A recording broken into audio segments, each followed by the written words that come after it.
Hi hello this is Shaila welcome back to vibrant.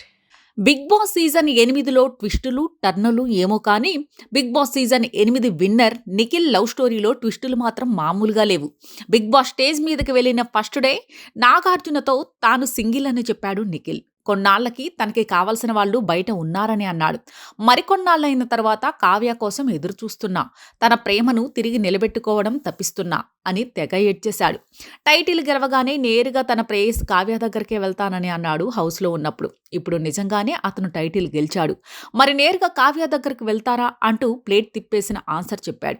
హౌస్లో ఉన్నప్పుడు trophy గెలిచిన తర్వాత డైరెక్ట్గా కావ్య దగ్గరికి వెళ్తానని అన్నావు, ఇప్పుడు డైరెక్ట్గా తన దగ్గరికే వెళ్తావా అని అంబటి అర్జున్ అడగ్గా, బయటికి వెళ్తేనే కానీ తెలియదు పరిస్థితి అని అన్నాడు. కానీ హౌస్లో ఉన్నప్పుడు మాత్రం తన ప్రేమ కావ్యం గురించి చెప్పాడు. ఆ ఎపిసోడ్తోనే తనపై ఉన్న నెగిటివిటీ మొత్తం పోయేట్టు చేసుకున్నాడు. అసలేం జరిగింది?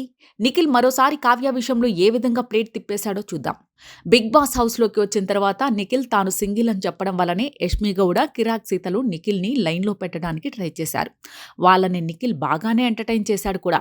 ఇక సోనియాతో అయితే నిఖిల్ బంధానికి ఫలానా అని పేరు పెట్టడానికి లేదు. వాళ్ళు తల్లి కొడుకుల బంధం, అన్నా చెల్లెల బంధం, అక్కా తమ్ముళ్ళ బంధం అని చెప్పుకున్నా వాళ్ళ హగ్గులు, కిస్సులు, రొమాన్స్లు, వాళ్ళ మాటలు చూసిన తర్వాత అయితే ఇదెక్కడ బంధంరా బాబు అని జుట్టు పీక్కున్న సందర్భాలు అనేకం ఉన్నాయి. బ్రేకప్ అన్నాడు, అందుకే నిఖిల్కి క్లోజ్ అయ్యా.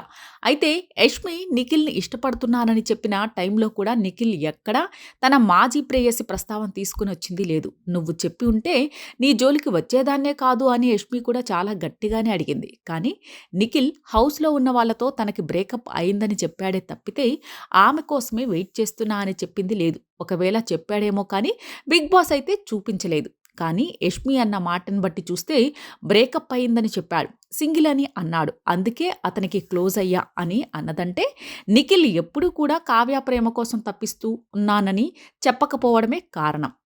ఇక కట్ చేస్తే ఎపిసోడ్ 77లో నాకు కావలసిన వాళ్ళు బయట ఉన్నారు అని చెప్పారు. ఎప్పుడైతే యష్మితో నిఖిల్ ట్రాక్ బెడిసి కొట్టిందో అప్పుడు నోటి నుంచి వచ్చిన ఒకే ఒక్క మాట నాకు కావలసిన వాళ్ళు బయట ఉన్నారు అని.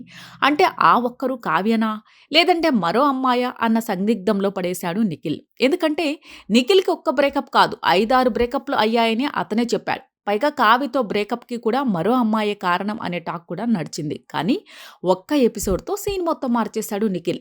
ఎపిసోడ్ 77లో బ్రేకప్ స్టోరీల గురించి బిగ్ బాస్ చెప్పమన్నప్పుడు కావ్య గురించి గొప్ప ప్రేమ కావ్యమే చెప్పాడు నిఖిల్.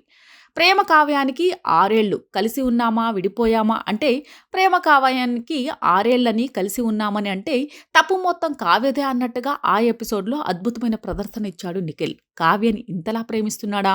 నిఖిల్ ఇంత ప్రేమిస్తుంటే కావ్య ఎందుకు దూరం పెడుతుంది అని కావ్యపైనే మాటలు దాడి చేశారంటే నిఖిల్ ఏ రేంజ్లో చెప్పాడో అర్థం చేసుకోవచ్చు. చెప్పడం కాదు, ఏకంగా ఏడ్చేశాడు ఆ ఎపిసోడ్లో. తనే నా భార్య అని ఇండస్ట్రీలోకి అడుగుపెట్టినప్పుడే తెలిసింది. ఆమెను ప్రేమించడం మొదలుపెట్టిన తర్వాత ఫస్ట్, సెకండ్, థర్డ్ అన్ని బ్రేకప్లను మర్చిపోయేటట్టు చేసింది. ఈ నవంబర్ 22తో మా ప్రేమ కావ్యానికి 6 ఏళ్ళు. నేను మంచోడ్నని చెప్పడం లేదు. మేం విడిపోయామా కలిసి ఉన్నామా అని నన్ను అడిగితే ఏ ఎమోషన్ బాండ్ నుంచి విడిపోలేదు. ఫ్యూచర్లో కూడా ఆమెతోనే ఉంటాను. తనే నా భార్య. హార్ట్లో ఫిక్స్ అయిపోయా. ఫ్యామిలీ అంతా వచ్చేసరికి కష్టమై సైలెంట్గా ఉన్నా. కొంచెం స్పీచ్ ఇచ్చా. ఆమెతో నాకు జన్మలకు సరిపోయే జ్ఞాపకాలు చాలా ఉన్నాయి.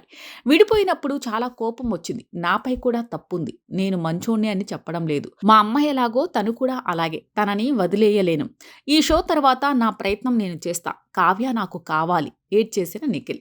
నేను ఆమె దగ్గరికి వెళ్తే ఖచ్చితంగా కోప్పడుతుంది. ఏడ్చినా కోప్పడినా మళ్ళీ మళ్ళీ వెళ్తా. తిడితే తిట్టు, కొడితే కొట్టు. తిడితే తిట్టించుకుంటా, కొడితే కొట్టించుకుంటా. పిచ్చిలేస్తే లేపుకుపోతా. I'm sorry. ఈ షో నుంచి బయటకు అడుగుపెట్టిన మరుక్షణమే నీ ముందు నిలబడతా. I love you so much. నువ్వు నాకు కావాలి అంటూ కావ్య గురించి చెప్పి కన్నీళ్లు పెట్టుకున్నాడు నిఖిల్. ఇక నిఖిల్ ఆవేదన చూసిన తర్వాత కావ్యని ఇంత ప్రేమిస్తున్నాడా, ఇతను ఇంత ప్రేమిస్తుంటే కావ్య ఎందుకు దూరం పెడుతుంది అంటూ ఆమెపై అటాక్ చేయడం స్టార్ట్ చేశారు. అయితే కావ్య ఇండైరెక్ట్గా స్పందిస్తూ గొప్ప నటుడివి, మళ్ళీ తప్పు నాదే అని నిరూపించావు. నీకు ఎక్కడ ఎలా నటించాలో బాగా తెలుసు. ఆ నకిలీ అమాయకత్వం చూసి జనం మోసపోతుంటారు. వీళ్ళ నటన వల్ల అసలైన బాధితులు సమాజం ముందు దోషులుగా నిలబడాల్సి వస్తుంది. వాళ్లే బాధితులు అని నటించడంలో మహాదిట్ట. నిజంగా బాధపడే వాళ్ళని దోషులుగా చిత్రీకరిస్తారు నకిలీ నటనతో అంటూ నిఖిల్కి సోషల్ మీడియా ద్వారా గట్టి కౌంటర్ ఇచ్చింది కావ్య. నేరుగా కావ్య దగ్గరికి వెళ్తానని గెలిచాక ఇప్పుడిలా. మొత్తానికి ఈ ఎపిసోడ్లో తప్పంతా కావ్యదే అని చెప్పడంతో నిఖిల్ సక్సెస్ అయ్యాడు. సక్సెస్ కావడం కాదు, అతనితో గొప్ప ప్రేమికుడు, కావ్య అసలైన దోషి అన్నట్టుగా బాగానే నమ్మించాడు. కావ్య కోసమే తప్పిస్తున్నానని బిగ్ బాస్ అయిన మరుక్షణమే ఆమె ముందు వాలిపోతానని అన్నాడు. సీన్ కట్ చేస్తే ఇప్పుడు బిగ్ బాస్ విన్నర్ అయ్యాడు. మరి కావ్య దగ్గరకు వెళ్తున్నావు కదా, ఏంటి పరిస్థితి అంటే, ట్రోఫీ గెలిచిన తర్వాత నేరుగా కావ్య దగ్గరికి వెళ్తానని అన్నావు, కానీ ఇప్పుడు బయట పరిస్థితి ఎలా ఉందో తెలియదు. వెళ్ళి మాట్లాడాలనే అనుకుంటున్నా, కానీ ఇక్కడ నన్ను ఇష్టపడే వాళ్ళు చాలామంది ఉన్నారు. అమ్మ, నాన్న, ఫ్యామిలీ వాళ్ళందరినీ పలకరించి ఆమె దగ్గరికి వెళ్దాం అని అనుకుంటున్నా.